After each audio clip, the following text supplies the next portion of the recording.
మీ destination ఏదైనా ప్రపంచంలో ఏ మూల ఉన్నా CN travel explore the world your way. అమెరికాకు చెందిన దిగ్గజ విమానాల తయారీ కంపెనీ బోయింగ్ భారీ సంఖ్యలో ఉద్యోగులను తొలగింపునకు రంగం సిద్ధం చేసుకున్నట్లు ఇటీవల ప్రకటించిన విషయం తెలిసిందే. అందులో భాగంగా ప్రస్తుతానికి ఆ సంస్థకు చెందిన 438 మంది సిబ్బందికి పైగా లే ఆఫ్స్ నోటీసులు జారీ చేసింది. కాగా అమెరికాలోని సియోటెల్ ప్రాంతంలో ఆ సంస్థకు చెందిన 33,000 మంది సిబ్బంది కొన్ని వారాల పాటు సమ్మె చేశారు. దీంతో 737 మ్యాక్స్ 777X విమానాల ఉత్పత్తి నిలిచిపోయింది.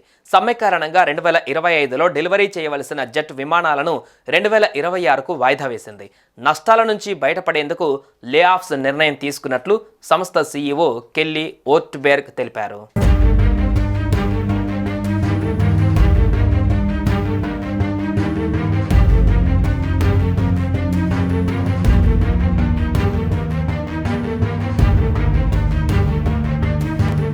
ఉద్యోగులు కార్మికుల సమ్మెతో వాటిల్లిన నష్టాన్ని పూడ్చుకునేందుకు ప్రముఖ విమానాల తయారీ సంస్థ బోయింగ్ పెద్ద సంఖ్యలో సిబ్బందికి షాక్ ఇచ్చింది. ఏకంగా 438 మంది ఉద్యోగులకు పింక్ స్లిప్పులు అందజేసింది. ఇందులో 218 మంది ఇంజనీర్లే కావడం గమనార్హం. కంపెనీలోని టెక్నికల్ యూనిట్కు చెందిన పలువురు సాంకేతిక నిపుణులను తొలగిస్తోంది.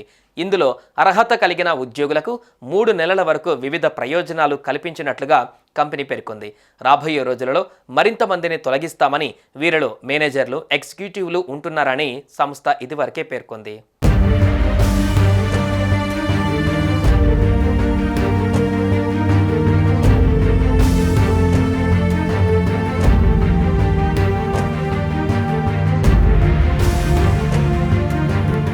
అమెరికాలోని సియోటెల్ ఏరియాలో ఉన్న బోయింగ్ కంపెనీలో సుమారు 33,000 మంది కార్మికులు వారాల కొద్దీ సమ్మె చేశారు. దీంతో 737 మ్యాక్స్ 767 777 జెట్ల ఉత్పత్తికి అంతరాయం ఏర్పడింది.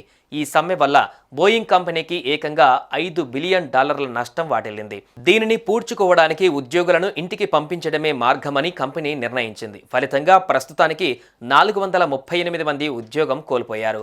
రాబోయే రోజులలో మరింత మందిని ఇంటికి పంపించేందుకు బోయింగ్ కంపెనీ ప్రయత్నిస్తున్నట్లు సమాచారం. సంస్థ సిబ్బందిలో సుమారు 10% సిబ్బందిని తొలగిస్తామని బోయింగ్ ఇదివరకే ప్రకటించింది. దీంతో మరిన్ని ఉద్యోగాలు ఊడిపోతాయోనన్న ఆందోళన సైతం బోయింగ్ ఎంప్లాయీస్లలో నెలకొంది.